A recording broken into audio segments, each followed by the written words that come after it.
Hi, I'm Elizabeth Hess. I'm here with the administrator of the Champaign-Urbana Public Health District, Julie Pryde. Hi, Julie. Hi, how are you doing?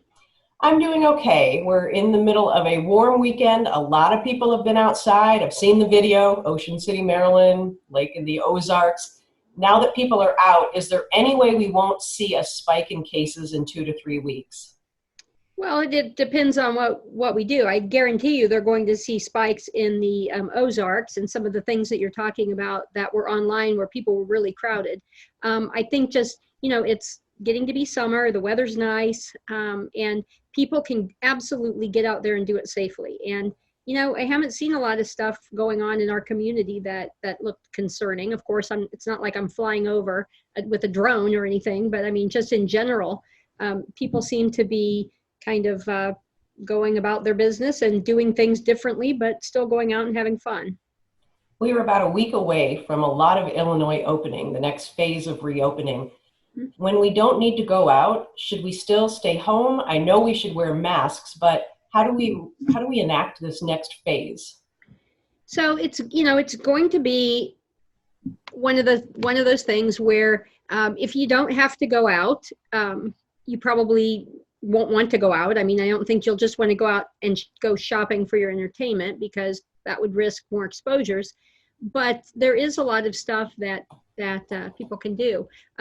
You have to be really, really patient with the new places that are opening because they're going to be working differently.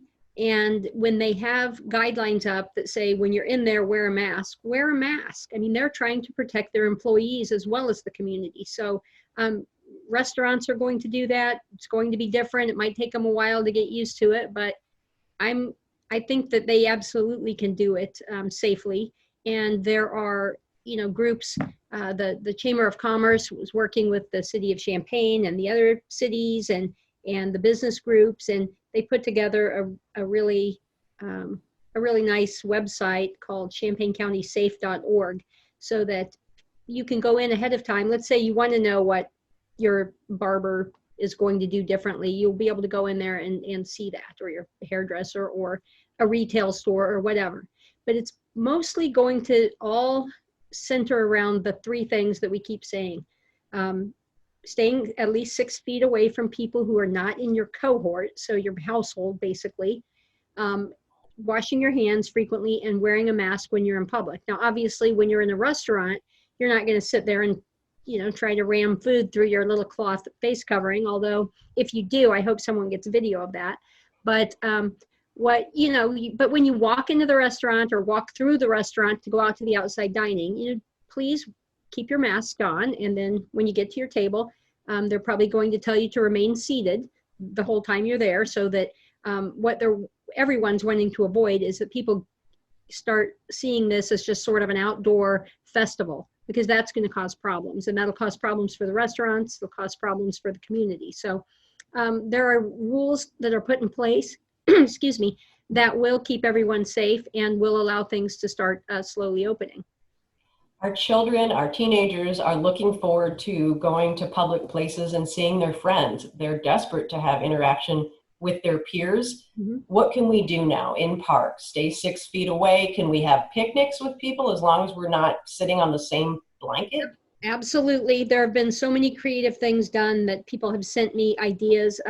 I've seen people doing chalking off their driveway and keeping people in their little kids in their cohorts and showing drive-in movies on their garage doors. They have been, people go to parks and sit together, sit away but together. You can be in your own little 6 foot space or your own space 6 foot away from other people and other people and other people, and have basically a big gathering. As long as you're coming there together, you're leaving there together, and not mixing while you're there. You can still communicate and you can still talk. I go out with my little great niece and great nephew, and my niece and nephew in law. And, we go for walks. We go for walks on other sides of the streets, but we're still seeing each other, and we are able to communicate, and it's nice. What's really hard about that, though, is the little kids don't understand why they can't come up, and give you a hug. And every time she tries to come towards us, the mom or dad are like, nope, come back here. So that's kind of hard, but it's absolutely, you can do all kinds of things, communicate with your family, communicate with your friends, do all kinds of things. And if you come up with a really clever idea, and you will, because this community comes up with clever ideas all the time, post it, share it with other people, give them the idea too. So let's say I'm in a park and I'm having a picnic 6 feet away from a friend. Do we need to be wearing masks while we're interacting if we're not eating, or because we're outside, we don't need a mask? If you are outside and let's say you're outside and you're sitting on a blanket and everything, you do not need to do that, because other people, you don't have to have a mask on for that. Maybe when you're walking up to the park and you have to walk by a bunch of people, you might want to put it on, but have your mask ready in case somebody approaches you, and you can put your mask on and tell them to shoo back, 6 feet away from you or more.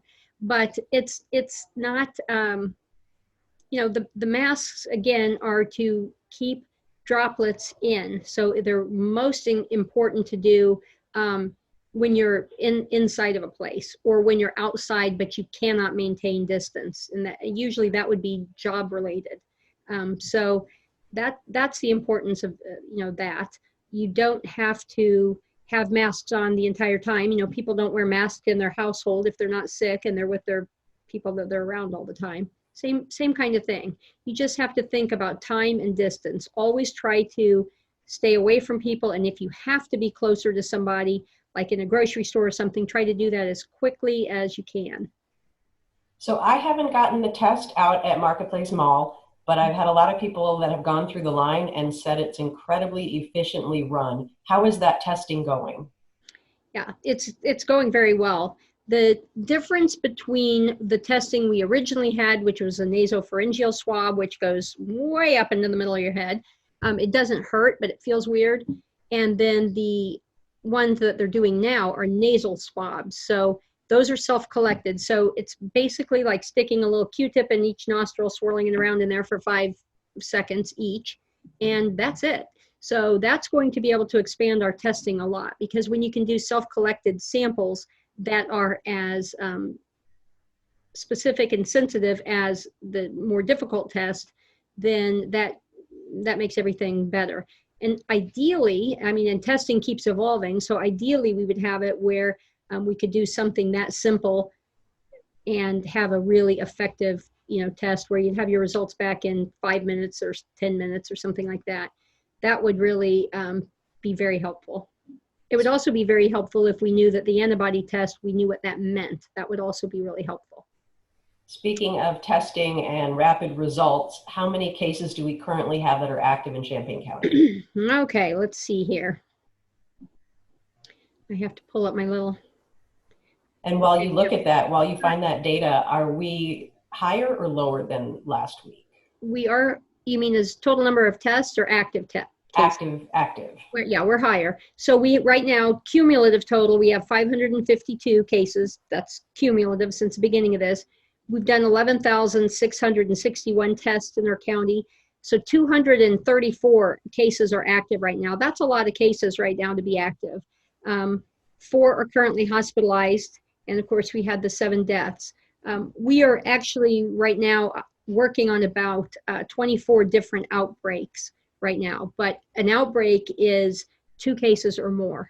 So you get your 1 case in a place, and these are all work sites. So that makes me feel a little better that people are not, we're not having like giant party outbreaks or people doing things and causing outbreaks like that where it'll be more difficult for us to track it. These are work site, a positive case or 2 in a work site, then we can go in, we contact trace, we get the whole place tested and put the people in isolation and quarantine, and then that prevents the spread. We just don't want to see any more large outbreaks.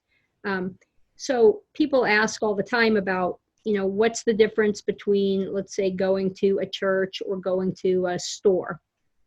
Well, it has to do with time and distance. So and I think we're probably going to talk about that in a little bit, but at least in a church or something like that, you can know who everyone is.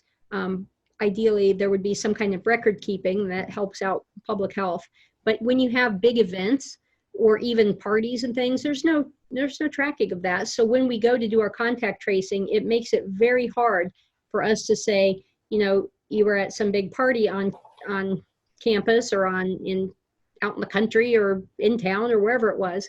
And it's harder to be able to find and let everyone know that they have been exposed so that they can then go get tested and quarantine and stop the spread. So there's a lot that goes into this.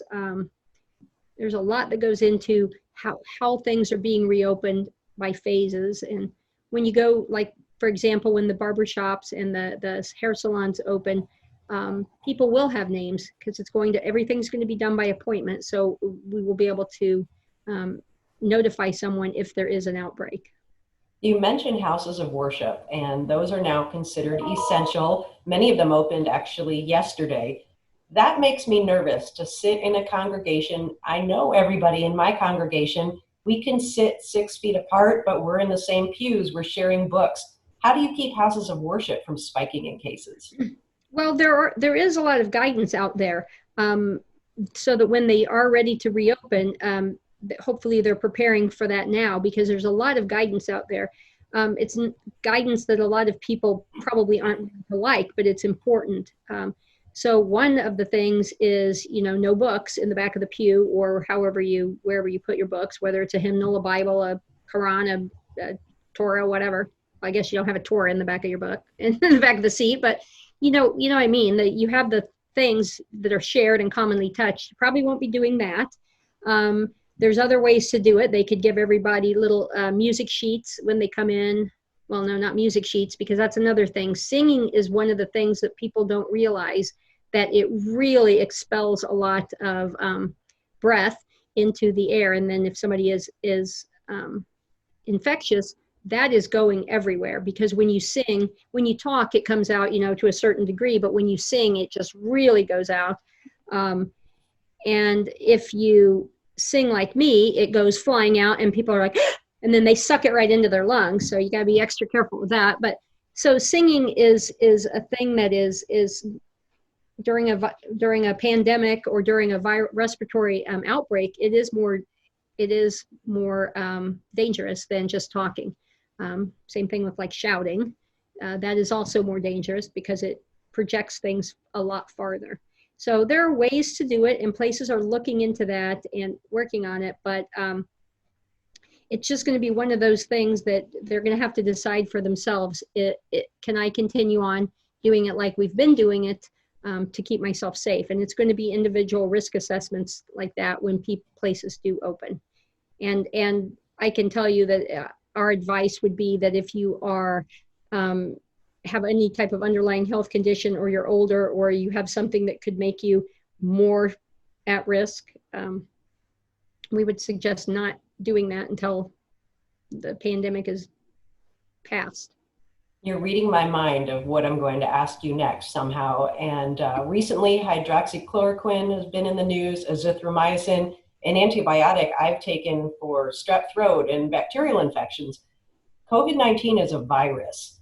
These are things that we should really let the researchers look into more before we ask our doctors for them. Is that correct? There is no proven drug yet.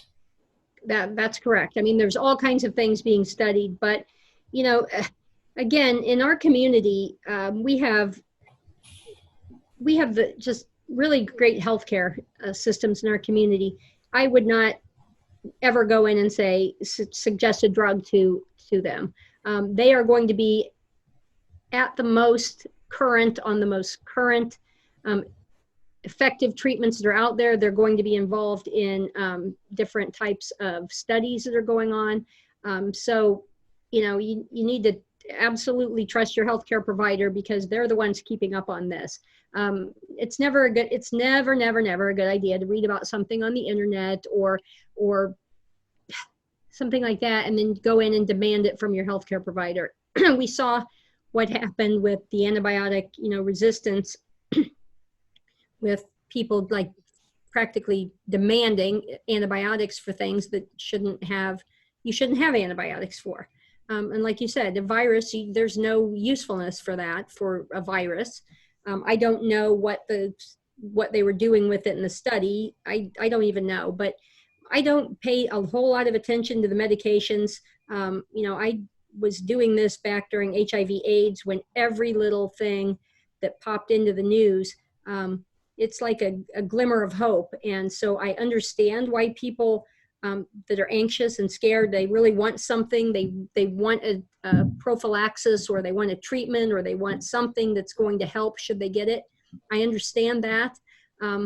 But it's, you know, the healthcare providers are the ones that are keeping current on that thing. And sometimes, and we saw it with HIV/AIDS too early on, people were just grasping at straws, and sometimes those straws are harmless, and sometimes those straws are dangerous. So it's better to just let your healthcare provider treat you with what they know at the time is best. And they could have a drug, you know, I go back to HIV/AIDS, but there was not much early on with HIV/AIDS, and we had AZT, and so everybody was taking that. But the minute something better came along, based on the research that was being done, everybody was switched over to that. So when the cocktail came out, for example, everyone was switched over to that. So it was a lot better, a lot better way to do it. I also knew of people taking all kinds of kind of scary things that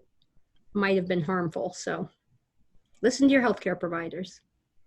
I try not to engage online, but when I saw posted over the weekend, this is no different than the flu. 30,000 people died last year of influenza.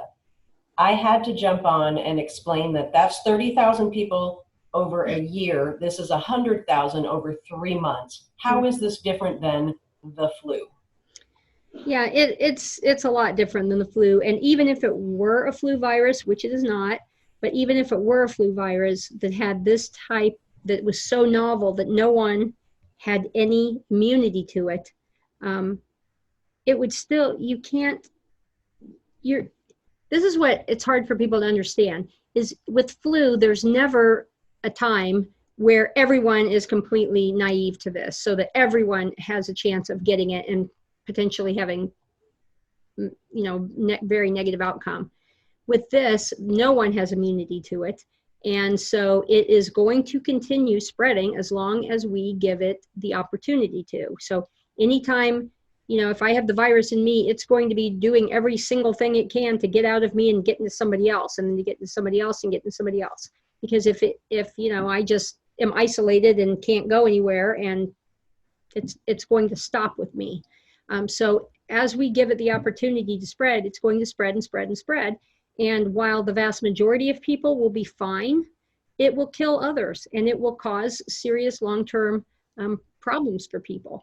I don't think there's enough attention being paid right now to some of the really long-term problems that have been caused by this, whether it is because of the inflammation of the blood vessels, or whether it's because of some other thing. It's not something that should be considered or taken lightly. It just isn't. But and people get all hung up on, well, you said this was the case fatality rate, and then this is actually the case fatality rate. Whatever the case fatality rate is going to be known when this is over. But what you can see is exactly what you said. Over 100,000 or almost 100,000 people have died from this in less than 4 months. That is, I always am trying to put this into perspective, and I heard that is more than died in both the Vietnam and the Korean War. That is not okay. That is not acceptable. That is not normal. But that is how a pandemic works, and it will not stop until we find a way to stop it, or until it has literally burned through all the fuel on Earth. I'd like you to have the final word. And as things open in our next phase, we're going to see people going to the salons, going to restaurants, creative ways, and outdoor cafes. Mm-hmm. How would you recommend that we stay safe? And we're really only in the 3rd inning of a 9-inning game. Yeah, just please follow the guidance. I follow the guidance that the restaurants and the salons and everything, they're making that to keep you safe, but they're also doing it to keep their employees safe. You have a one-time interaction with them. they have people all day long that they're interacting with. They're interacting with a lot more people. They don't need to get sick either. And so it's important to listen to the guidance. Excuse me. They have every right to tell you to wear a mask when you come into their store or their facility. They do. And it's important. I don't understand. I just don't understand that there's so much resistance to the mask wearing. It is absolutely beneficial. It is going to cut down on the viral transmission among people who are out and about doing their thing.